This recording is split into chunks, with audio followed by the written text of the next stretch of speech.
If you want to learn how to download GTA San Andreas in just a few steps, then this video is for you.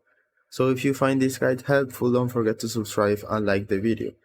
So all you need to do is go to any browser you want and search for rockstargames.com, and this will redirect you to the official Rockstar Games website, where you need to go to Games and View All.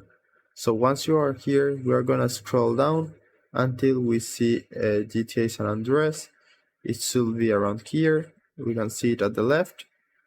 So right here you will see this is GTA San Andreas, and to download it we are gonna click on the Buy Now button, and you need to select the platform where you want to get the game. So in my case it would be PC.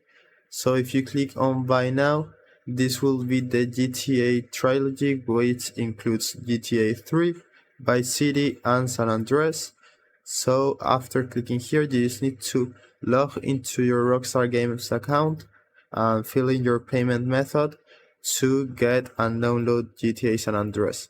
So I hope it was helpful, and thanks for watching.